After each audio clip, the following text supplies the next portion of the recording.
Hey everyone, back on the show again for another On Your Own reviews. As you can tell, Jeff's not here and we're not in the car, so I'm doing this review on my own. Today I've seen the next superhero movie to come out. That's right, I've seen The Beguiled. Nah, fuck that shit, I didn't see that movie. Today I was actually at the premiere of none other than the newest, latest reboot into the Peter Parker series of your favorite superhero or your favorite friendly neighborhood Spider-Man. None other than Spider-Man Homecoming.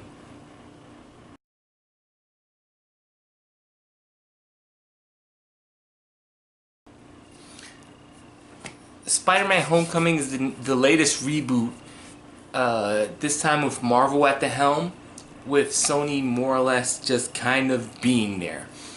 And it's the reboot story of Spider-Man as we know him. But one of the good things about this reboot, which DC needs to take this lesson into fact, we don't get to see the same shit we've already seen. This is not a movie where we have to go through his origin stories again. So if you're going into this movie, this is not a spoiler review. I'm just telling you what to expect. You're going to be lucky enough not to see Uncle Ben death again. You don't have to see him get bit by a radioactive spider. There is a scene where he's talking with Aunt May, played by Marissa Tomei, I believe. Yeah, played by her again, and the main character Todd Holland says, you know, you've been through so much lately. That's it. That's all you have to hear about it. There's another scene where Peter Parker is walking with his best friend by the name of Ned, and he says, "Oh, so you got bit by a spider. Did it hurt?" That's it. That's as much as the origin story you're getting. This story takes place, well, there's two different intros. There's the first intro where you have the Sony stuff, the Sony logos come in, and then you see where Michael Keaton's character, the main villain of the movie, the Vulture, which actually he's never called the Vulture in the movie. There's the part where you see his intro and how he starts out. He's basically the dude who is the cleanup people for all these superhero disasters. They're the people who go in and fix the stuff. And he gets kicked out by the government, who says, no, we're the people in charge of it now. So that brings about a lot of his motivation. So, and then from there, you have the second intro, which actually was a pretty cool idea, and it was done very well, where you see Spider-Man's introduction to Captain America Civil War and how that came about. And all of it is told through kind of like found footage movie. This is like Chronicle if Chronicle was happy. So that part is told like that, and then after that we get the Marvel logo, and then our main movie, which is about Spider-Man kind of being, he wants to be Avenger, he wants to be a superhero, but at the same time Tony Stark's understand that he's a 15-year-old kid, so he doesn't think he can handle it, so he just tells him, do small stuff, leave anything huge to the actual Avengers. So a lot of the movie is about Peter Parker balancing his high school life, being angry that he's not allowed to be a superhero, or not angry because he doesn't brood, he's just like, oh, I'm gonna do whatever deeds I can do in my neighborhood, but if something big comes up, I'm gonna jump at it. So that's what his character does for a lot of the, or at least for the first two acts of the movie. And at the same time, it shows his high school life, And it helps that Todd Holland looks actually like a high school student. So they actually place his age at around 15, which is actually pretty good for him. So I'll give them a lot of credit for that. So he fits in his timeline. This isn't like Tobey Maguire or the dude who played him in Amazing Spider-Man. It actually fits in this universe and his timeline and what he has to do. So it actually fits this timeline. Also, I have to give him a lot, and so that's kind of the story. And as far as story goes, I like the fact that he's a high school student and he's learning to deal with his powers. Not only that, he's learning how to deal with his powers in realistic ways. He's not good at it. He doesn't get everything right. He screws up a lot being a superhero. So I have to say that's pretty good. 2017 is a good year if you want to see teenagers be portrayed realistic, well, as realistic as can be in superhero movies. I think they did it pretty well in Power Rangers. They did it excellent in this movie. And then there's another movie coming out later based on a book that looks like it's kind of be the same thing. It's starring the bad guy from Chronicles. So there's that stuff. Todd Holland. We're gonna go through the good and then we'll go through what little bad there is in this movie. Todd Holland's excellent in this movie. He really gives you the sense of a kid, and he never makes stupid decisions because he's ambitious. Like, this is the Andrew Garfield's portrayal of Spider-Man where he's like angry and whatever. This isn't Tobey Maguire's portrayal of Spider-Man where you can tell he's not in his 20s. He just has a baby face. Todd Holland does an excellent job, and he actually does an excellent job interacting with everyone. His interactions with either his best friend Ned, who I thought was pretty funny in this movie, and, you know, being the friend stereotype, but at the same time, he never annoyed me. I've heard some critics say he annoyed them. I didn't have an issue with them. I thought it was pretty fun. His interaction, Todd Holland's interactions with Tony Stark's, once again portrayed by Robert Downey Jr., was very good as well. I thought Robert Downey Jr. didn't phone it in. They had chemistry together. They played off of each other well. So I'll give it credit for that. Todd Holland's had chemistry with Michael Keaton, who played the Vulture. If you look at their scenes together, especially the one particular scene in the car, they do very well. So I have to give them a lot of credit for that. Michael Keaton, where the hell have you been for the last 20 years? Michael Keaton has been the Founder this year. Now he's Vulture. Killed it with both parts. Anytime Michael Keaton was in the scene, he either was kind of relatable for what he's doing as the main villain, which is kind of interesting considering the fact that you definitely... At first I didn't really sympathize with him as being a villain, but then I kind of got into it, especially in the third act when he said why he was doing it. He kind of felt like, I'm not gonna lie, for me, I know a lot of people, his performance is great, but for the first two acts, his motivation kind of felt simple. In the third act, his motivations felt stronger through a couple of different things, and I'm going to try not to spoil it, but there is a speech. Of course, this is a superhero movie, where he gives a speech to the hero on why he's doing it, and it's actually kind of commendable. and I can see people doing that. I just didn't. I just thought it took a while for it to get to that point. But definitely, Michael Keaton brought it in this movie. Anytime he has to interact with anyone, he's totally believable, and it's very well done. The supporting cast was really good here. I know a lot of people were going to talk about how, and they actually did a pretty good job of it. This is a very diversified cast. All the high school students are from all over the map. I mean, this is a specialized school where everyone is obviously a smart person.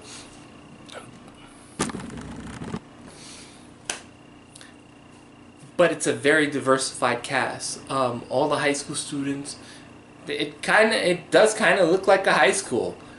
There are people from all different ethnicities.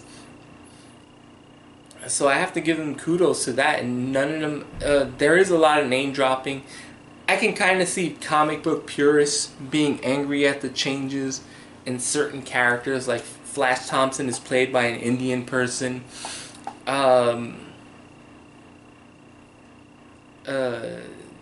There's really no, well, I don't want to blow one of them, but when you find out about who is, or who's possibly the love interest, I'm trying to tread careful waters here. When you kind of find out about who the love interest for Spider-Man is for the next movie, I can see people being angry and having issues with it. I had issues for a different problem, for a different reason, but the casting is very good.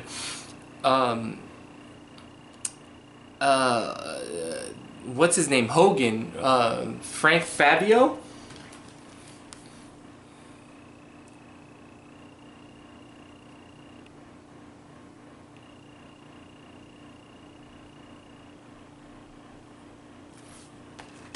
John Fabio playing Happy Hogan. He's in this movie more than Robert Downey Jr. He's a lot of fun in this movie playing the grumpy caretaker, because he's not in a lot of the movie. He just shows up kind of to be like, tell Spider-Man, you're not an Avenger, stop, leave me alone, I don't care, and don't do something stupid. There are a lot of very good set pieces in this movie. The set piece at the Washington Monument was really good. There's a scene at the end in the third act that wasn't shown in the trailers that was remarkably good, where there's a fight on a plane. You can tell it was kind of done in handheld, but I never felt like I couldn't know what was going on. Even I saw it in 3D, or I saw it in 4DX, so it was 3D plus the chairs was moving around as I was watching it, and I never felt confused about it. I liked the conclusion. This is a really good movie off the top, without a shadow of a doubt. This is actually, if you don't count the Guardians movie, this is way better than any of the other stuff I've seen, and I've only seen a couple. I've seen Civil War, which I didn't like. I saw Iron Man 3, which was awful, and I saw Thor 2, which is another bad movie. So I haven't seen all the MCU movies, so take that for what it is. But I really enjoyed this. Michael Keaton played probably the best villain I've seen in any Marvel movie, other than Magneto, and probably the Michael Fassbender version. He can be loving, or he can just, he can be relatable, but when he needs to switch it on a dime, he can be absolutely terrifying. Once again, go back to the scene with him and Tom Holland's in the car. It's really enjoyable. We gotta go to the bad parts. Bad part, movie felt a little too languished. This is a teen movie with a person trying to grow into their role. So we kind of have the cliche check markers ready, showing him having fun in his suit or showing him practicing montage. This is one of those movies where it's kind of like a Pixar movie where when in the beginning of third act when it breaks up and he has to be a normal kid, you have that montage of Aunt May played by Marissa Tomei, showing him how to, you know, deal with everyday life now that he's no longer Spider-Man. So it kind of has some cliches in it, but it does it well. There's a scene where they're very much ripping off Ferris Bueller's Day Off, but at the same time, when he's doing it, one of the homes he's doing the trying to get from one place to another scene, someone is actually watching Ferris Bueller's Day Off. This movie is very meta. Let's get that straight. Iron Man is the only person in this movie, thank God. There is an appearance by a fake Captain America throughout the movie because they shot these PSAs whenever he's in school, either in gym or having detention. They're actually very funny. So be on the lookout for that. I like Ned, his best friend. Not only did he compliment the movie, he complimented Tom Holland's character as being a geek. Because he's not Andrew Garfield where he's a super good looking guy. He is, you can tell he's not an outcast, but they tried to weave it together where he looks like a geek. And, you know, they have these conversations about building the Death Star together. It's all Marvel, baby. Product placement. So that was pretty cool. And I really liked his character. The main love interest in this movie was... she was fine. And it was a way to introduce, and there is a twist. There is 2 twists in this movie. One was actually pretty good because when you see it happen, and I'm not gonna say what it is, when you see it happen, you're kind of looking at it like, oh, something else happened, but it didn't. And then the very last one at the very end of the movie, I can see people being annoyed by it, and when I finally remembered what that character's name was, it kind of bothered me. So it had that. This movie did feel a little bit long because of all the montages, and you know, you're watching a kid trying to be a superhero, but at the same time it was kind of good because you see he's not perfect.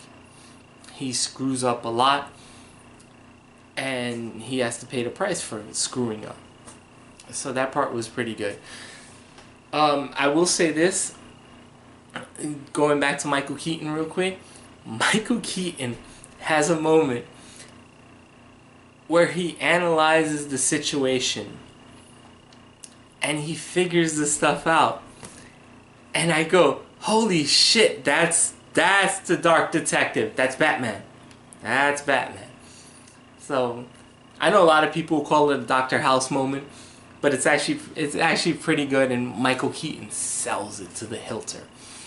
This is a really good movie. This is, would I call it better than the Guardians movie? Maybe better than Part 1. Maybe. I like Guardians 2 better. But this is a really good superhero movie. Like, I can't wait to see Spider-Man 2. I don't know what the hell they're going to call it. But this is definitely a homecoming for Spider-Man. If you're a Spider-Man fan, that's a little bit more difficult because you might be thrown off by the casting changes in this movie. There's definitely a lot of Easter eggs in this movie, so be on the lookout for that. But I had a lot of fun in this movie. I enjoyed it.